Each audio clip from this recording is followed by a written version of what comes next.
এরকম প্রাইস বাড়ার পরেও যে সিরিয়ালটা ধরতে হচ্ছে বা ধকলটা যাচ্ছে, এটা আসলে আমাদের জন্য অনেক বেশি পেইনফুল হয়ে যাচ্ছে আর কি। এত সিরিয়াল ধরার পরেও আমাদের যেই কষ্টটা হচ্ছে আর কি, এটা অনেক বড় একটা দীর্ঘ লাইন, এখনও লাইনটা পড়ে আছে। প্রাইস বেশি দিয়ে নিচ্ছি কিন্তু আমাদের লাইনটা কমতেছে না। দেখা গেছে 6-7 ঘন্টা আমাদের কর্মঘন্টা এখানেই মানে স্পয়েল হয়ে যাচ্ছে। আমার আসলে রেগুলার ডিউটি করতে হয়, তো সেক্ষেত্রে আমি লাস্ট যখন নিছি তাও আমাকে 500 টাকার বেশি দেয় না অন্য একটা পাম্প থেকে। আমার এক সপ্তাহ গেছে 500 টাকার তেলে।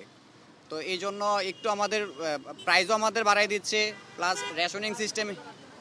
আজকে আমি 1000 টাকার পাইছি। এখানে ফুয়েল পাস থাকার কারণে আমাকে 1200 টাকার দিতে চাইছিল, 1400 টাকার দিতে চাইছিল, কিন্তু আমার ইয়েতে নিচ্ছে না তেল। তো মানে আমার মানে ফুয়েল ট্যাঙ্ক ছোট দেখে আমি 1000 টাকার বেশি নিতে পারি নাই। কিন্তু আমাদের যেটা হচ্ছে যে আমি সকাল 7টার সময় সিরিয়াল দিছি, আর এখন তো মনে হয় বাজে 12টা 49। কিন্তু আসলে তেলের দাম বাড়তে কিন্তু আমাদের ভোগান্তি তো কমতেছে না ভাইয়া।